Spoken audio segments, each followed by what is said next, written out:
good morning, good afternoon, good evening. So simply good day to everybody. And thank you for joining us for this fireside chat with ChemChain, where we'll get back soon. But first, a few words about Startup Grind. What is Startup Grind? Startup Grind is the world's largest community, a startup community in the world. And the aim is to change the world one company at a time. Because we believe that if you want to go fast, you go alone. But if you want to go far, you go together. And therefore, our mission, we see it as our mission to give companies everywhere the education and opportunities they need to build, grow, and scale their companies. And therefore, we put ourselves values, which are that we believe in making friends and not contacts. We believe in giving first, not taking, and we believe in helping others before helping yourself. Now, some housekeeping notes. As usual, this is a fireside chat. We have splendid speakers today again and very insightful. And if you would like to participate, if there are some suggestions, comments, or questions, just send them in the chat.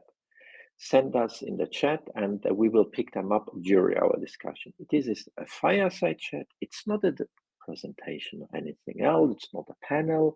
It's really a fireside chat with founders of companies in order to see how they did it, how they went about it. Okay, great. And now I would like, without further ado, welcome Lorenzo and Luca from ChemChain. Hello. Hi, Steve. Thank you for inviting us. You're welcome. Hi, Steve, everybody. Hi. So before getting into a little bit deeper, could you just let us know in a few words, what is ChemChain? So with ChemChain, our aim is to change the way in which company exchange information along the supply chain. And with information on to be exchanged, we talk about information about chemicals in product, source of materials, recyclability information. So a lot of information that may be needed throughout the full supply chain.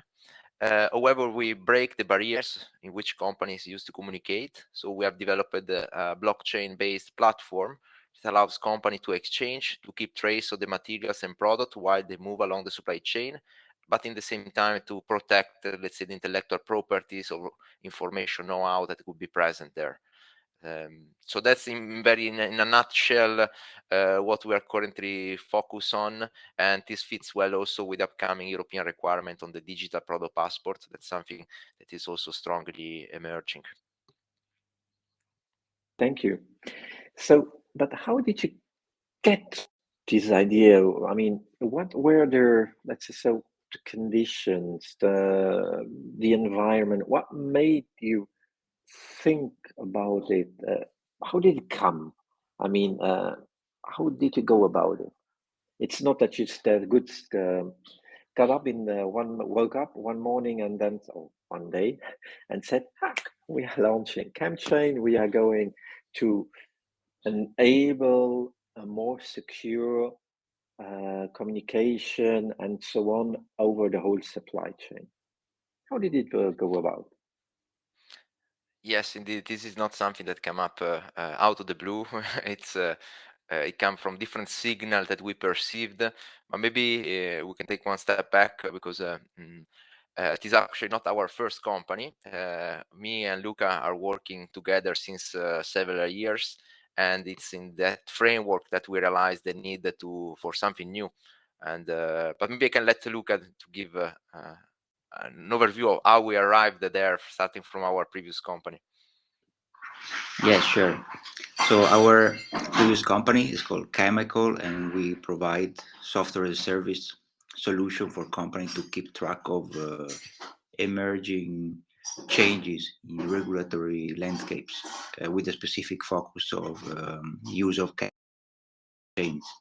So from that monitoring that we had to do on a daily basis, we, as Lorenzo said, we detected signals of more and more requirement about disclosure of information in supply chain, and also more, let's say, a strong trend of companies trying to integrate more information exchanges in supply chain. So we saw a strong movement and signals of also regulatory changes in that direction, and we decided to explore further. And that's where we sit down and we realize that for this type of information exchange and also the barriers of this type of information exchange, we think about confidentiality of the information, or let's say companies that don't really want any service provider to have this type of know-how fully centralized.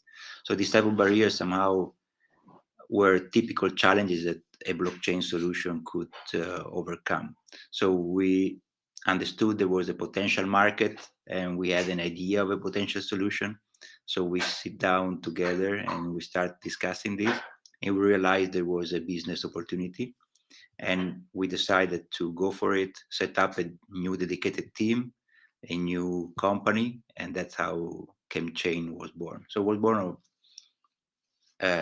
say our already hand-on monitoring of market and the needs, but then we branch out that company from what we were doing before, because it was a different field, required different technical competencies. So that's how the company was born.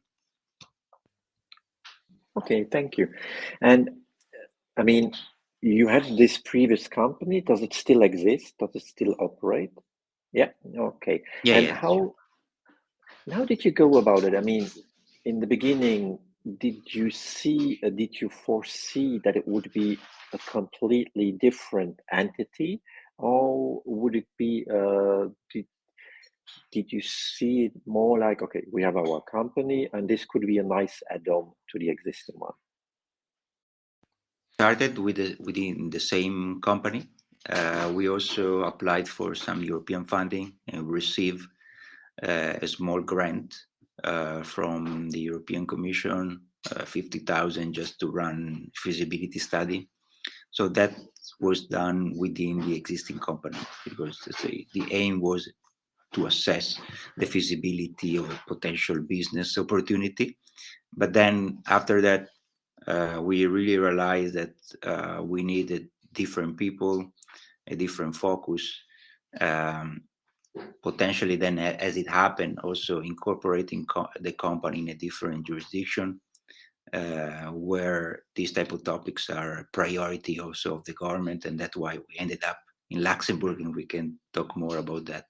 So we started within the same company, but then when the business opportunity was concrete, we decided to spin off the project in a separate entity.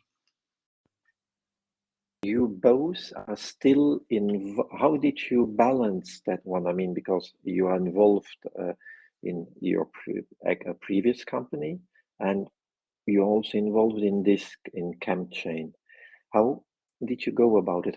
Was that balance? How did that proceed? Was it a natural one, or was it more that you would? Did you have a plan, or was it really like, okay, let's see how it evolves? I think the nice part of creating companies is really on defining it from the beginning, start to lay down the first bricks to build something, and that's what usually keep you busy during the first years of activities, and that's what kept busy us for the in the first company, chemical. But after a while, you arrive in a stage where you can somehow automatize certain activities. You can define some clear processes, and therefore your supervision as a creator of that new company can move the attention on other projects. Let's say you can after you define and you see how that should work, you can put it in place, make it run, and that's the moment that allows you to, let's say, with your mind, to have a shift and start to focus also on other projects. Of course, that's not something that happens from one day to another one. There is not always a clear cut between one activities and the other one. So a necessary condition, I would say, is that also you need to have really a lot of passion for what you do, and be willing to allocate really many hours of work, because yeah, creating a company can hardly be done in let's say with a 8-hour a day mindset. Creating two companies, it became even more challenging. So let's say being able to organize your passion and to convey your thoughts, because that's also very important. You need to think all the time. It's even when you eat, when before going to sleep, you always have a thought, and it keeps growing and elaborating. So it's very important you are able to, let's say, structure your mind and your time properly to do that. That's a little bit more. And how long did it take that in ChemChain the first usable, let's say, products, services were available? Was it did it go fast, or would you say, okay, we wanted to make it very good, very secure, and so on, and so it took more time? Yeah, that's a good question, because indeed, when you need to develop something, you need to set some boundaries and to define to which extent to proceed. Of course, the best is to define at day one which is the exact product you need, and to build as much as possible so you don't have to change it in the future. But that's just an utopistic approach that does not never happen, especially when developing products that do not exist, products that solve problems that are emerging, so companies do not know exactly how to solve them. So you need to have also kind of mindset capable of navigating into this flexibility, and being able to adapt what you do based on the feedback you get also from the clients. So mainly the approach that we followed, we dedicated the first let's say 6 months to run a feasibility study, where we were mainly talking with the major chemical companies, so the first actors in the supply chain, explaining our idea, getting their feedback. Out of that, we received interest from some of them to proceed in piloting. And then with the budget we had, we managed to develop a first prototype, which is used for executing 5 different pilots across 5 different type of supply chains in different countries of the world. So it was a very big achievement. Of course, the product was not defined as it should be at the end, so fully integrated with company's IT system. It requires still manual entry, but it was a sufficient um, level of development to allows company to understand the potential of that, and to prove uh, real case scenarios in reality, even if in a smaller scale. So that was the first step, and now we are entering into the second stage, where we have to move from the piloting phase into a real commercial product. And that also comes with additional technical challenges, like for example scalability, because we are talking about a global platform, data security, and several data integration with company IT systems. So it's another level of challenges, but it comes easier after you complete a first piloting phase, where you at least demonstrate that there is added value in what you do. Now it's more a matter of defining the right shape and technological support to put it on the market. But we have already good validation from industry, and that's something that give a lot of energy also from and interest when you have, for instance, to approach, for example, investors to move forward on that. And on the other hand, you touched on, okay, you tested the market. Is there a very close link to chemicals and between ChemChain, or is it really completely different? Is there an overlap between, let's say, the markets and eventually the market players in there? There is no overlap in terms of product, because they are two completely different solution. Different.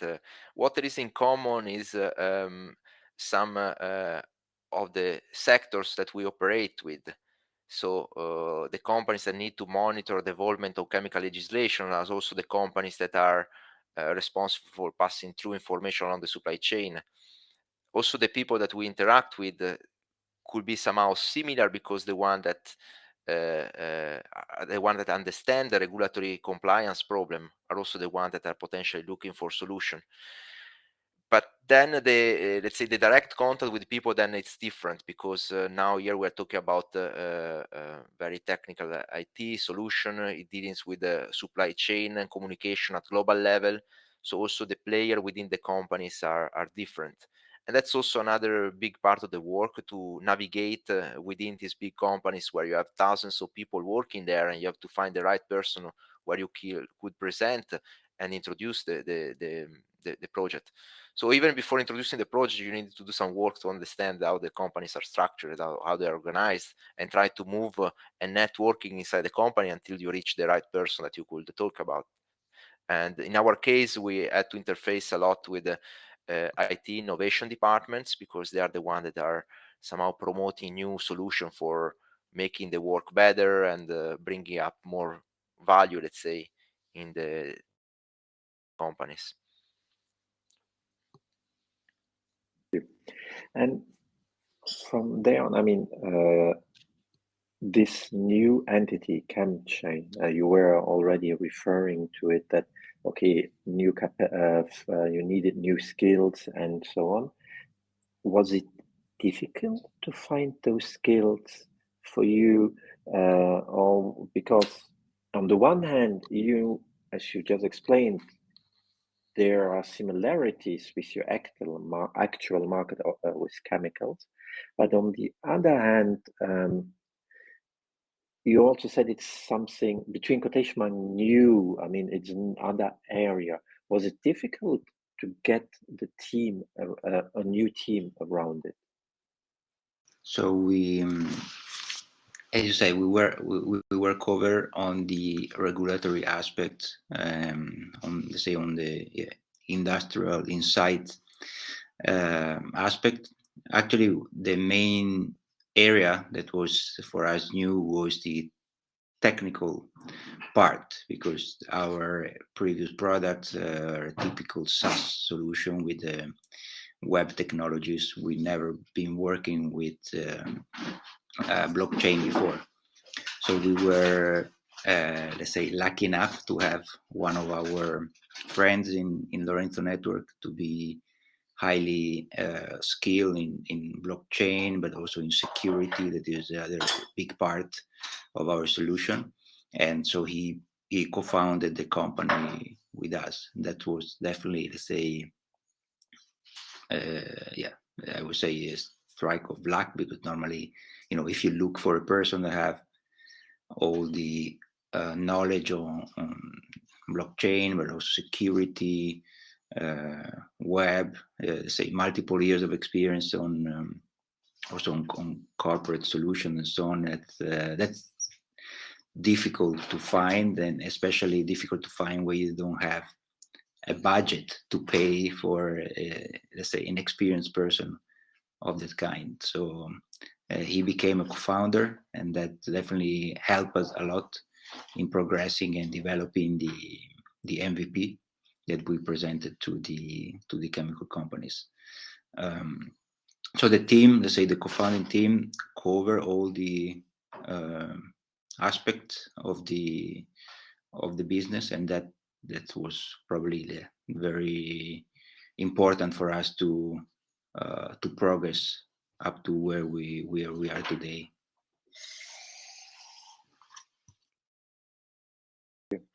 Thank you very much. And from that on, you mentioned, okay, you had other founders and so on, and you also mentioned a feasibility study where you got a grant, if I'm so well, from the European Union. That, I guess, was in chemicals, and in order to see if it's viable and so on. And apart from that feasibility studies, how did you manage the resources? I mean, in order to the team, okay, one key player became a co-founder, but how did you manage the resources? Because were you bootstrapping via chemicals? Were you bootstrapping via other resources? How did you go about that? Yes, that's also another very important point, talking about funds, because you can have all the passion, but with no money, you don't go much far. Indeed, the initial funds we got from the European Commission, 50,000 euro. That was in the framework of the SMEs instrument. It's a program financed by the European Commission to support project. The first step was, let's say, it's not complex to have access to it. So maybe you have to prepare a 10 pages description of your project. Among our co-founders, we have also Sorina, a lady that is very expert in European projects. So that was also a great asset we had in our team. So we managed to have that 50K in the beginning. And then we realized during the feasibility study that there was potential for it. And that's when we opened the new company. And of course, there were zero money there to start with. But with the prototype we developed, and we managed to run the pilots, asking a fee, a participation fee. So the company participating in the pilot were paying us during the 6 months of the duration of the pilots, and that allowed us to, let's say, have sufficient funds for, let's say, continue developing the prototype and executing the piloting in the different scenarios. In parallel, we have applied for the Fit for Start program in Luxembourg. There were more than 350 applications, and they selected 10 companies, and we were among them. So we're very happy for that. And that was also another source of financing, because that program foreseen 50K and 6 months coaching program. So beside the money, you had also been able to be in contact with experts that know the dynamic of the startups, know the idea, and that can really help you to take the first steps and to define a clear plan during this first phase. So it's a journey inside a journey, I would say, to deal with the financing of the company. But it's an interesting one. So that's a bit where we stand now. Thank you. And on the other hand, I mean, chemicals, if understood well, you're based in Belgium for the time being, and ChemChain is based in Luxembourg. How did you coordinate that from the administrative, for the administrative organization, but also from the technical organization? Because especially you have developers, you have new developments, it's new markets, new products, new services. How did you coordinate that one? So, as you know, let's say COVID brought everything online and remote. So somehow we basically had to coordinate everything from where we were at home, in particular. But we were lucky. Let's say we were pretty much used to remote work. Our previous company is fully remote in 2015. So myself, I was living in Vietnam until a year and a half ago. So with Lorenzo, we always been working remotely. We had developers all over the place, and also other team members. So we had this culture of working remotely. So we follow the same approach with ChemChain. The Fit for Start program also went remote for COVID, so we could follow the program with just a couple of travels in total. And also our clients are global companies. So say the company is incorporated in Luxembourg, but the chemical company we work with are, in France, Netherlands. We have pilot in Brazil. So it was pretty much all remote work. So the physical location of the entity didn't have much impact up to now. Of course, we plan to grow the company still as a Luxembourgish company. So the first key hirings probably in Luxembourg. So we will see how the overall COVID develops. But of course, for us, it's important to have a physical presence in Luxembourg. thing that we like of Luxembourg is that not being a huge country, but with a lot of, let's say, resources and interest in attracting companies, you can really navigate well. You feel in good contact, let's say, also with the authorities or the ecosystem in general. It's not huge, so you have opportunities to interact very, very easily, and that's something that cannot easily happen in other countries. So that's something that we really liked, and that's also one of the reasons why we selected to locate the company in Luxembourg.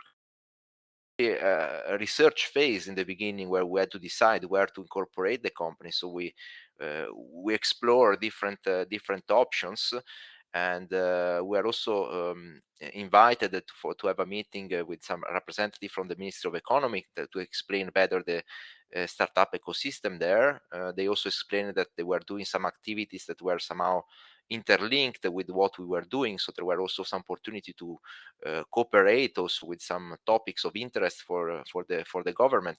So this type of very easy introduction to people and quick exchange on idea, it's something I think unique of the ecosystem in Luxembourg, and we really like that. Thank you very much. That's nice to hear, and I guess everybody, we also try to have the ecosystem to enhance it and to have it work as well.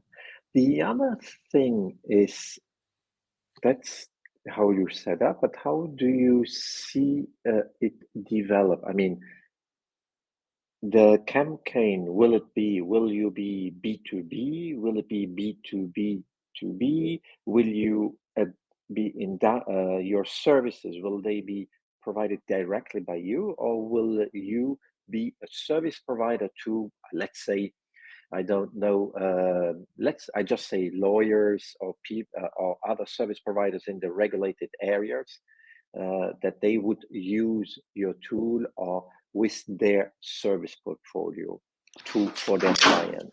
How does it work? It's a typical enterprise B2B software as a service. So the companies will subscribe to our service. And in particular, we moved to this model a lot after we had a sort of, let's say, pivot in our process. After the digital product passport, as Lorenzo mentioned in the beginning, became a more concrete thing in Europe. So there is something called the Sustainable Product Initiative in Europe that set the base for having more sustainable products on the market. And one key element to have more sustainable product on the market is to sell products that have more information on their sustainability. In particular, for example, information on how to recycle a product at the end of life, or what type of material is made of, or what is the degree of sustainability of its raw materials. So the European Commission is moving toward a mandatory requirement for this digital product passport. So every product that go on the market need to be coming together with a digital identity that have all this information inside. So this is very disruptive for the industry, because they dispose a lot of complexities, a lot of challenges, and that's why we decided to refocus, let's say, our service on providing a solution to create digital product passport, but also to exchange digital product passport between companies. Because at the end, if I manufacture a complex article, maybe I just assemble components that come from other companies. So these other companies need to give me their product passport, and I assemble those product passport into the finished product passport. So we provide the platform to transfer and exchange and build up this digital product passport along the value chain. And that also help us to refocus our business model on a typical B2B SaaS, as I was saying, because you can just sign up, create your portfolio product, publish your product passport, and that's how we work. So definitely we'll sell, say, directly to the client, and it will be a, say, subscription-based solution. Okay, thank you. And on the other hand, I mean, what you are describing and the market you are tapping into, you are now on, let's call it on the vertical of chemicals, if I'm correctly understanding.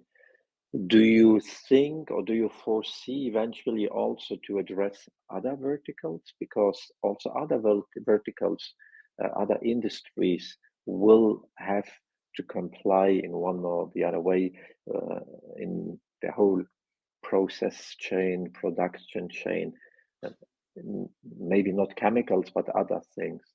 Is that something which came up already, or is that something where you say, no, we focus because that's our core business for the time being? Maybe.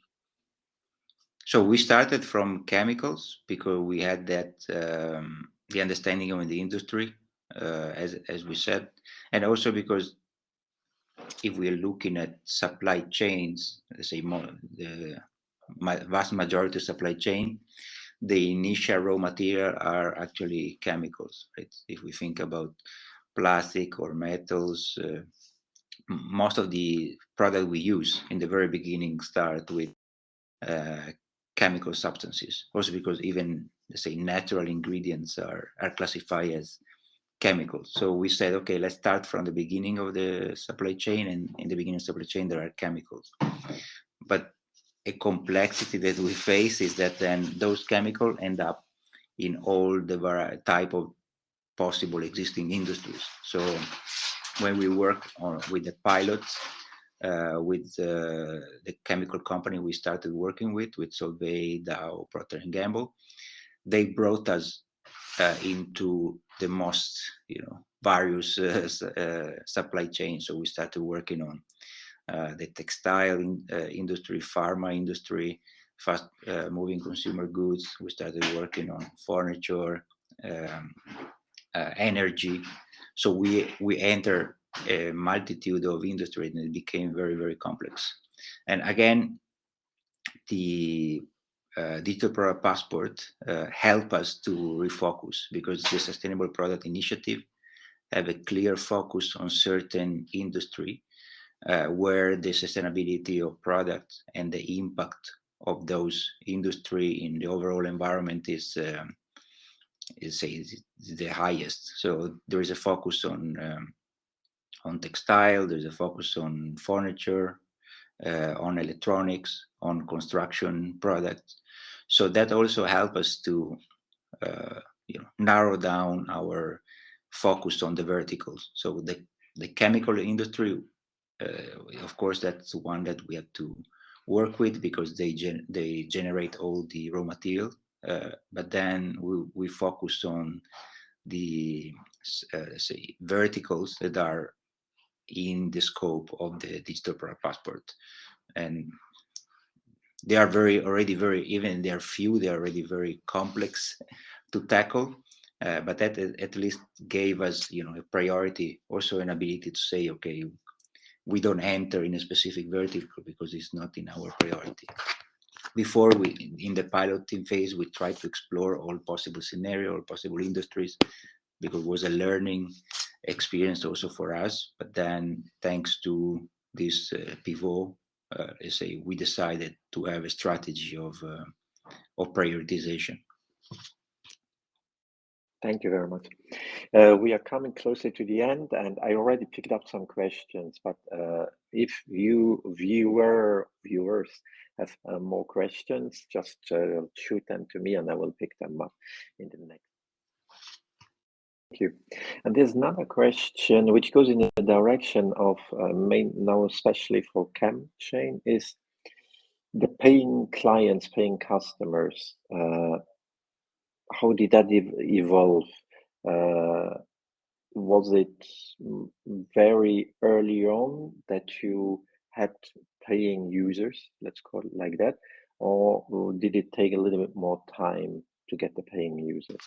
So we made a decision to ask companies to contribute with what we call a piloting participation fees to pilot the technology with us. I mean, that for us was essential because, as we said, we were bootstrapping, and without having a inflow of cash, we couldn't even complete the, let's say, the pilot. So we decided to charge upfront a one-time piloting fee, and that helped us to finalize the implementation of the MVP and to execute the pilots. So that for us was very important for being able to execute and also to validate. At least if you don't charge companies, is not a validation of your business idea.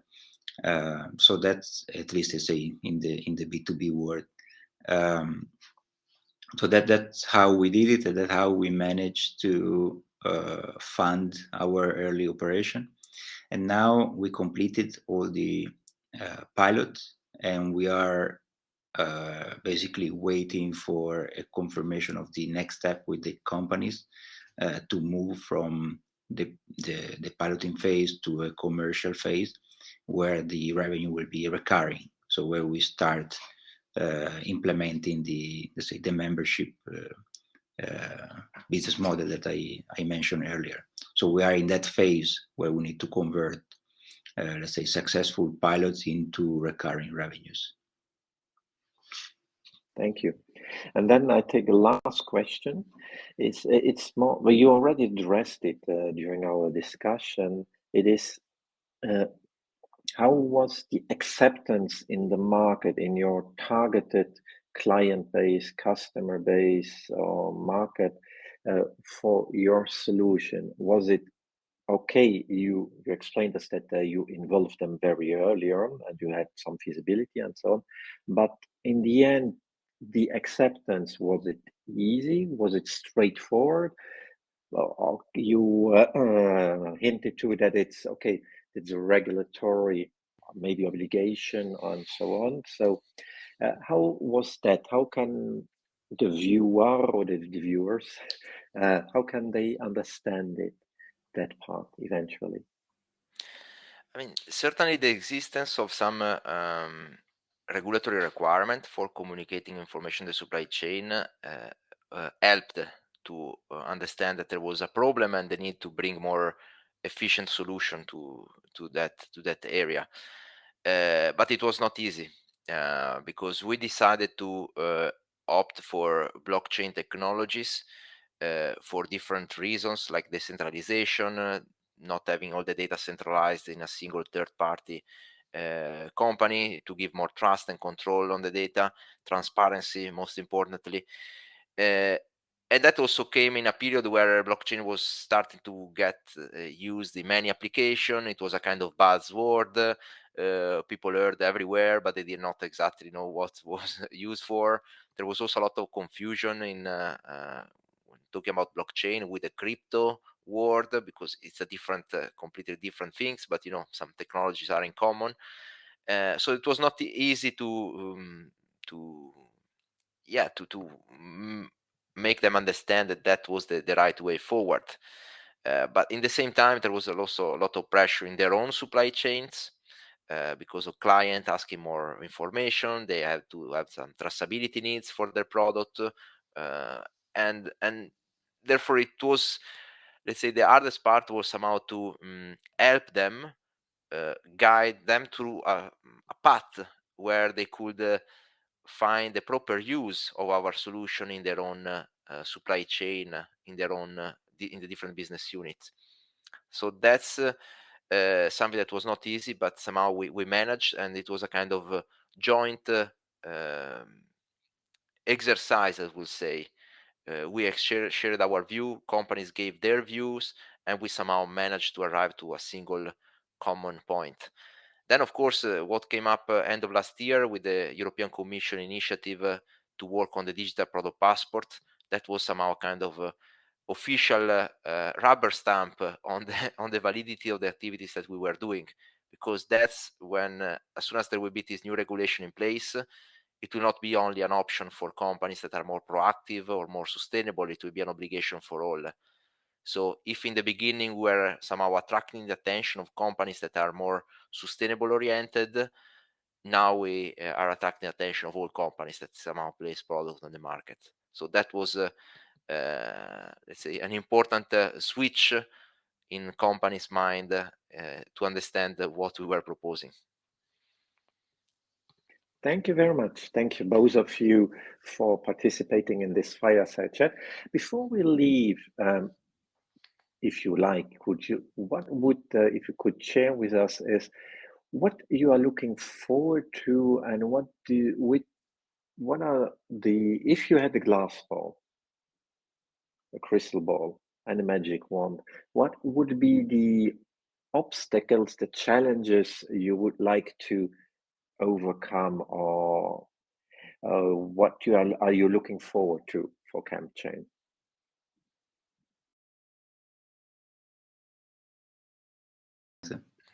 Yeah. So if I had a crystal ball, first I would like to understand what will be the exact regulatory scenarios in place in 2 years, because that information will give us the possibility to define exactly the product that will be needed at that time.